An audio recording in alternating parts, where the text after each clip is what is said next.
beautiful spring day here in Morgantown, and so we went inside today. But practice 13, we got after it. I know y'all were there for hour plus on Thursday. Had a big team run.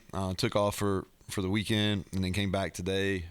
Had kind of a normal practice. Going to do a bunch of teamwork on Thursday and shells, and then finish with the spring game. And for the spring game, we'll get to that. We're going to divide them up into two separate teams and play a game, and it'll be quicker than a normal game, but we're going to play a game and let them get out in front of the fans. The forecast looks beautiful, so hopefully we'll have a quality crowd here to come out and see the guys on Saturday afternoon. I wanted to touch base on Thursday and kind of tell you after watching it, each group, ones and twos, got about almost 50 reps. A little bit of tackle, not much. Mostly kind of thud work, which is what we'll do on Thursday as well. And the threes got about 15, 20 reps. These are kind of the guys that stood out. Start with special teams. Danny King had a really good week last week. Field goal kicking and kicking off. Won a couple competitions there, so I wanted to make note of that. Defensively up front, Sean Martin had a really good day on Thursday. TFLs, couple sacks. And then Zach Lawton, who's playing three different spots up front. He moved around and did a nice job. Bandit, Linnell Carr, and Jared Bartlett both played really well on Thursday. Linnell continues to improve. He's probably been our best pass rusher this spring. Linebacker Lee Koba continues to show growth and becoming more comfortable in the defense and communicating overall. And then Lance Dixon, he had his best day as far as in team. And then defensive back wise, Charles Woods had a really good day. Ruffin had 2 interceptions, best day he's had on defense since he's been here. And then Aubrey Burks had a nice day. He's starting to grow into that role, and I like his demeanor. He's calm, plays the pass well, getting more comfortable getting downhill in the run game. And then Davis Mallinger was more consistent. And so defense won the day on Thursday. Offensively, up front, Jordan White has had a nice spring up to this point, playing both center and guard. And then Jaquay Hubbard had a nice day on Thursday, playing at right tackle, played a little bit of guard, but playing at that right tackle spot. Did a nice job technique-wise. Running backs got off to a slow start, but then Justin Johnson had a nice day. I think y'all saw a couple nice runs while he was there. Been impressed with him. And then Lynn J starting to understand what we're asking him to do. And he had one really nice play while you all there with a one-handed catch, and then he had a couple nice runs later on. And then at wideout, Sam James has had a really solid spring. I like where he's at from a mental approach and production-wise. And then Grayson Malashevich probably had his best kind of scrimmage-type performance in the stadium there. So those are kind of the high points from what we did on Thursday.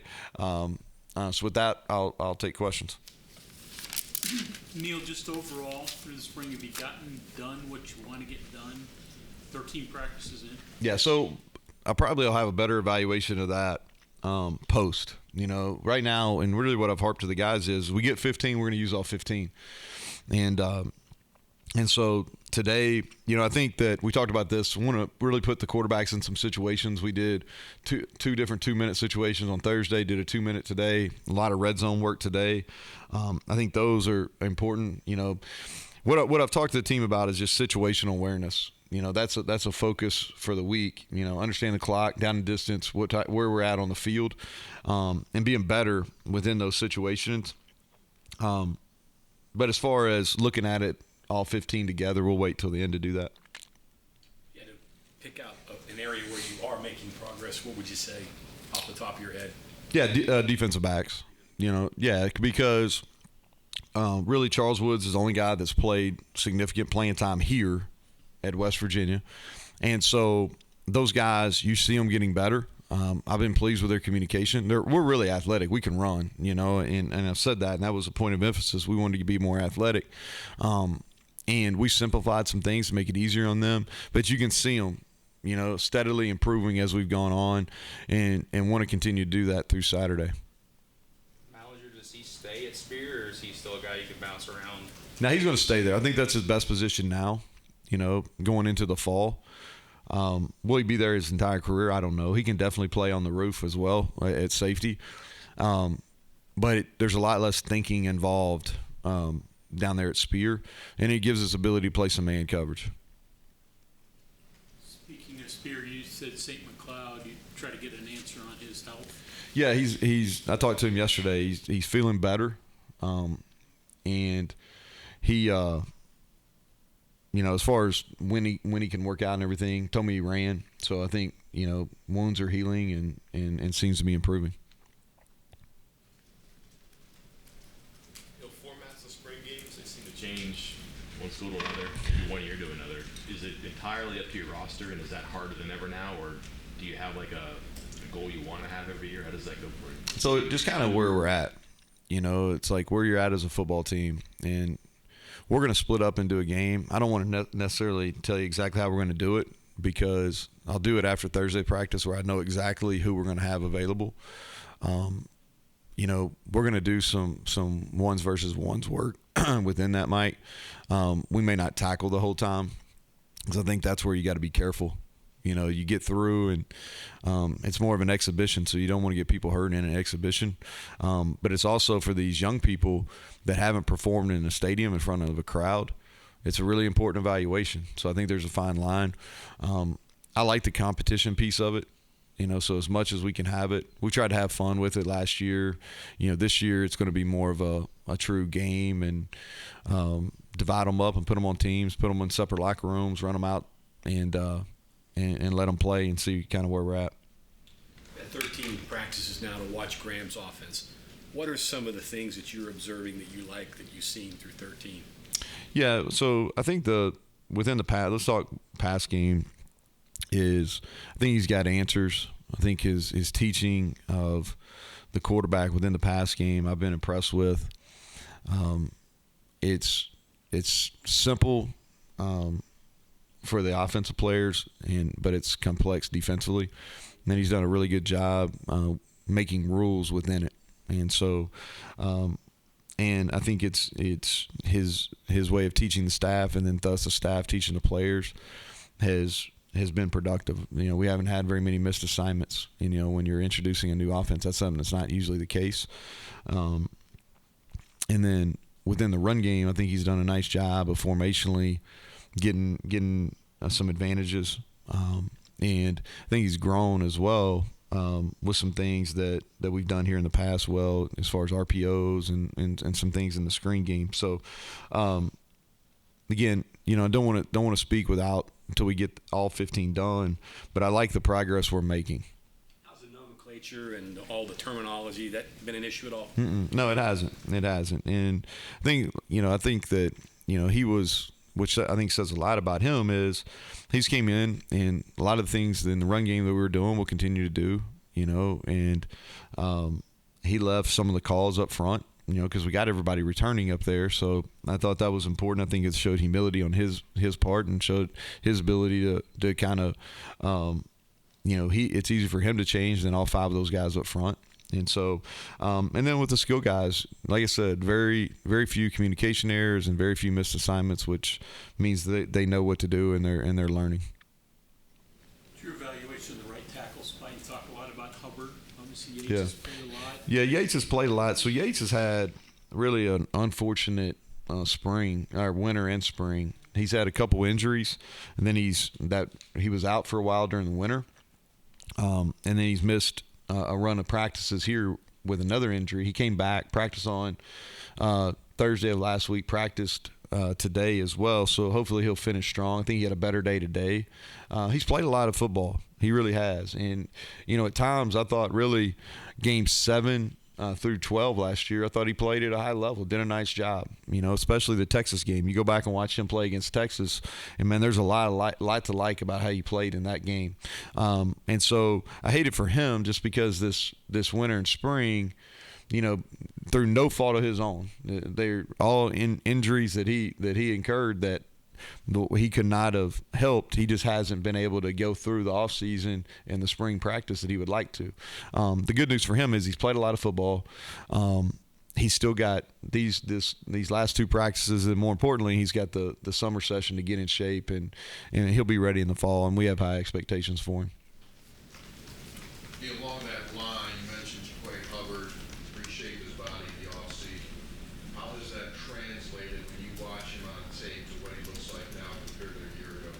Well, he's quicker off the ball, and the body transformation's been going on for 2 years.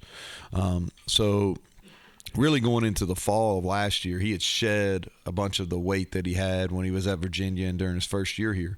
And so the difference is he was coming off, he had shoulder surgery, and so he missed some time. So last fall, his weight was in a good spot, but he didn't have the strength. And so he went through the developmental group during the fall, and then he had a great winter. So now his weight stayed the same, but he's gained strength. So he's stronger with his punch. He's able to withstand. He's able to get some movement in the run game. So that's the difference for him compared to a year ago. Talked to Polende last week. Impressive guy to talk to. How did you find him? How did you come across him from Colorado State? So he's been impressive. I love his approach. He's a great teammate. Guys love him. He's the same every day. He's consistent, which I think is a great compliment. He's extremely physical. He has great self-awareness. He knows who he is. He's not trying to be somebody he's not. He knows he has to be an overachiever. He knows what his role is on the football team. And then a lot of credit goes to Travis Trickett. You know, we had our objective. We wanted to get a tight end in the portal. Our objective was we wanted to find a blocker.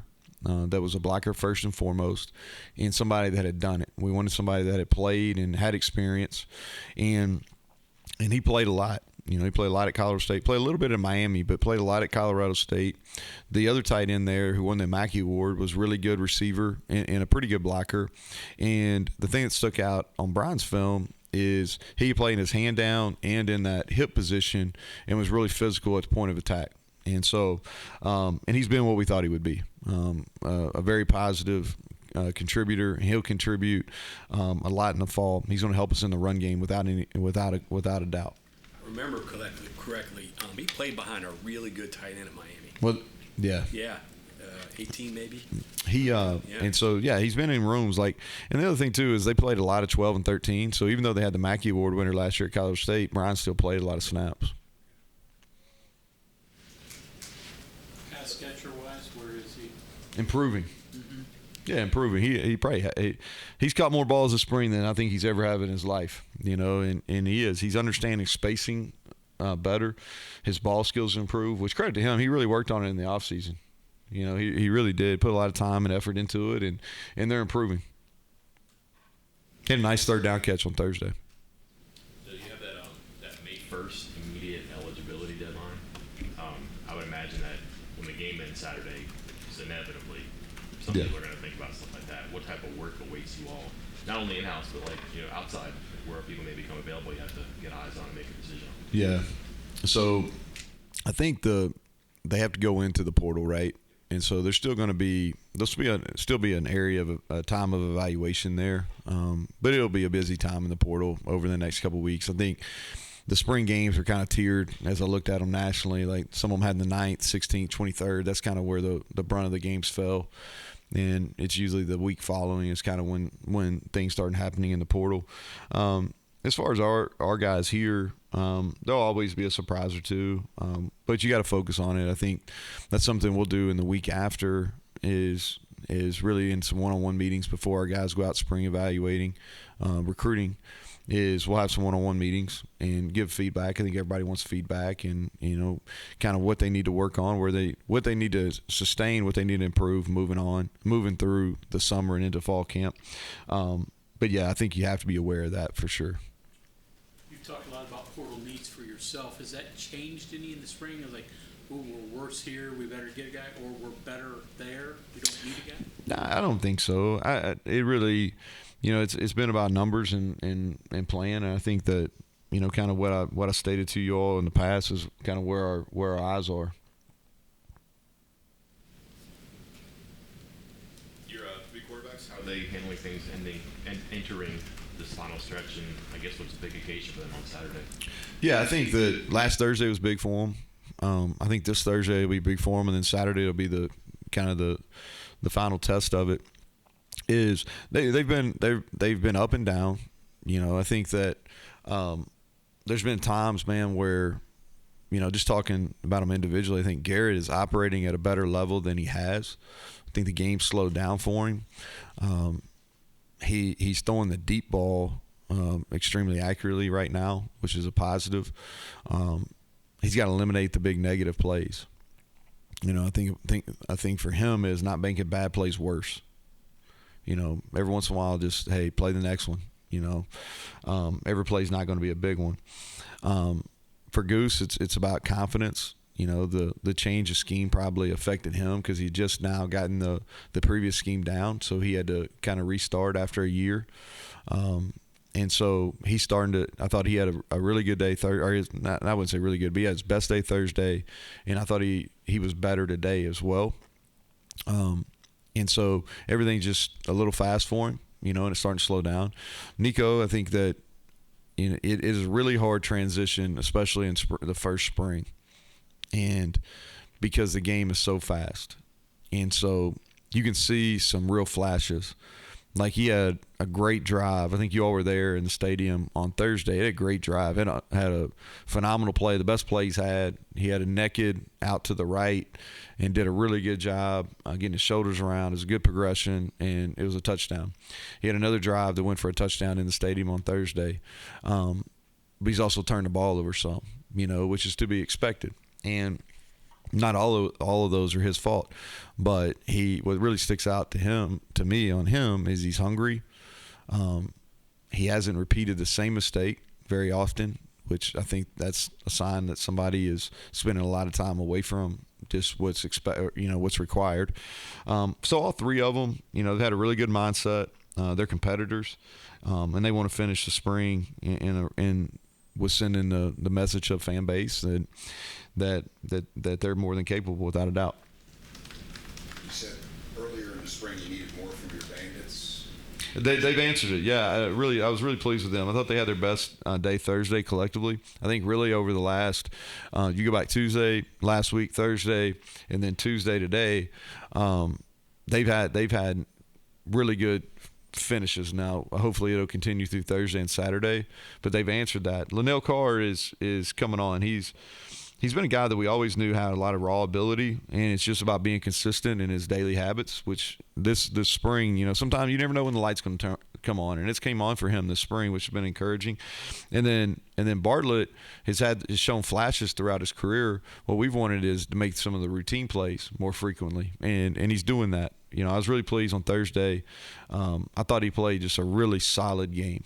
It was clean, and so both those guys are definitely making improvements, and we need them to. Freshman wide receiver Williams, how big has this spring been for him? And Yeah, he's probably got more action than he thought he was going to. He's been thrown in the fire. He's been as consistent as we've had. He's got great hands. He understands how to use his body. He needs some time to develop. His legs are starting to get a little heavy because he's had a lot of work. Quarterbacks really like throwing it to him, and he competes out on the perimeter. He's got a chance to be a great special teams player here as well, so we're excited about him. We talked about him last night as a staff, just liked how he's approached his daily work and the level of improvement he's had from the beginning and up until now. One more on the quarterbacks. How you split them up on Saturday? I know you've had rotation. One guy one day, one guy another. Yeah, so they'll probably break the rule and they'll play for both teams. Yeah, I don't have an answer for you just now, Mike. We'll try to do a good job of before the game, kind of telling y'all how we got the team split up and giving you some ideas on how we're going to do the quarterback reps. I'll have Mike go through the press box. Is there any reward, win or lose? We do a nice, it'll be a nice lunch since we go in the mornings on Monday. So it's, we've been doing that. So I can't remember what the menu is, but it's basically, the equivalent of steak and hot dogs. So, oh yeah. And there's a lot of pride on the line too. That's probably as important as anything. How much has the transfer portal, all the comings and goings of it, changed the way you have to coach? I mean, you don't know what's going on. Bob, do we want to go through this? I think we're on limited time here. No, it's changed. I think that without a question, I think for everybody, it's changed. What you can't do is you got to hold guys accountable, and you got to require guys to meet standards. And I think there's certain things that are non-negotiable, and you got to continue to focus on that. All right. What it's done is it's made you focus on retaining the ones you want to retain, and understanding that you're not going to save them all. And I think that's something that's different. Managing a roster is a continuous order. I don't think it ever stops. And so I think those are the things that jump out, right off when you ask that question. I could probably ramble on here for 20 more minutes, but those are probably the most direct things. Thinking of a guy like Jefferson, and some of the guys you got on the D-line, I think you're at a place now where you've got the size to be able to deal with some of these bigger teams that have given you problems where before you were more about quickness and gaps and so forth. Is that just kind of a manifestation of being with Mike for 3 years and being in the system and the program and all that? I think it's two things. First of all, Mike's done a really good job, and I have a lot of faith and a lot of trust in him. And those guys are older. Second thing is, really after the Texas game 2 years ago where we lost right at the end, it became really clear that we had to be bigger, and what had happened is we've played really good defense here, right? And our D-line has been extremely productive. Our system is built for our D-line to be productive. And we've had success with smaller guys, and I think there's still a place for that. But we haven't had as much success with some of the teams that are bigger and the most physical teams and the best at running the football over the last 2 years. And I'm talking about while we've played defense at a high level. And so we knew we had to be bigger and we had to be more multiple. We couldn't just be a group that just lined up and played games and moved the front. We had to have the ability to play a true 4-down front. We had the ability to get in and play with a nose and 4 eyes against some of these teams that got in 12 personnel. And so what we did from a recruiting standpoint is we were hunting versatility and we were hunting length, and we had to get bigger. And so I think when you roll out there and in your first group is we looked apart. We got size. I think Jordan Jefferson's a great indicator of Coach Jackson, Coach Leslie, but also Coach Mike. He's a guy that going now into his 4th year in the program, he's ready to play at a high level, and he did that at the end of last year. But I think he's a great example of, hey, he's playing the same position as Darius Stills, and he can be as good a player as Darius, but he's doing it in a whole different way, Yeah, he is, and we're not moving him as much. We're not asking him to do the same things. But I'm really pleased with how he's come on, and he's played really well this spring, and I think he has a chance to be a difference maker for us.